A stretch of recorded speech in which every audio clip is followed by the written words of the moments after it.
साल 1962 के भारत चीन युद्ध के बाद संसद में भारत चीन युद्ध पर चर्चा हुई। अब सभी सांसदों के मुंह से जो एक आवाज आ रही थी वो थी किसी भी तरह चीन के पास कई 72,000 वर्ग मील जमीन और हमारा तीर्थ स्थान कैलाश मानसरोवर वापस आना चाहिए। इस पर पंडित जवाहरलाल नेहरू ने ऐसा बयान दिया कि उसे सुनकर सांसद महावीर त्यागी को बहुत गुस्सा आया। जवाहरलाल नेहरू ने कहा, क्या हुआ अगर वो जमीन चली गई तो चली गई, वैसे भी वो जमीन बंजर थी, उस पर घास का टुकड़ा भी नहीं उगता था, क्या करेंगे हम उस जमीन का, ऐसी जमीन के लिए क्या चिंता करना। नेहरू का ये जवाब सुनकर महावीर त्यागी को और ज्यादा गुस्सा आया और उन्होंने पलटवार करते हुए कहा, नेहरू जी उगता है तो आपके सिर पर भी कुछ नहीं, तो इसको भी काट कर चीन को दे दो। महावीर त्यागी की ये बात सुनते ही प्रधानमंत्री नेहरू को अपनी गलती का एहसास हुआ और वो शर्म से अपना सिर झुका लिए और अपनी राय कमेंट में दे।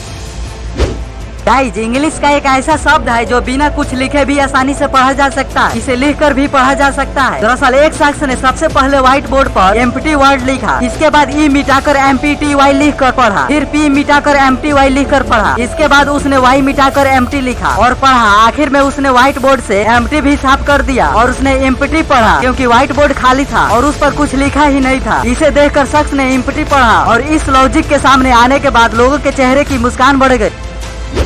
गाइज, क्या आपने कभी सोचा है कि ताजमहल को बनाने के लिए सफेद मार्बल का ही इस्तेमाल क्यों किया गया है? अगर नहीं तो आपको बता दें कि इसे बनाने के लिए मकराना के सफेद मार्बल का इस्तेमाल किया गया था और इसके पीछे भी एक खास वजह थी। कहा जाता है कि मुगल काल के दौरान किसी भी महल और इमारत के निर्माण के लिए सबसे ज्यादा 2 तरह के पत्थरों का इस्तेमाल किया जाता था। इसमें लाल और सफेद पत्थर शामिल थे। लाल पत्थरों का इस्तेमाल खासकर महलों और इमारतों को बनाने में किया जाता था, लेकिन सफेद पत्थर का इस्तेमाल कुछ चुनिंदा जगहों के लिए होता था। इन मार्बल से केवल मशहूर हस्तियों के मकबरे, कब्र या समाधि ही बनाए जाते थे। यही सबसे मुख्य कारण है कि ताजमहल को बनाने के लिए सफेद मार्बल इस्तेमाल किए गए। इस मार्बल की एक अन्य खासियत भी है, देखा गया है समय समय पर इसका रंग बदलता रहता है। मार्बल तो सफेद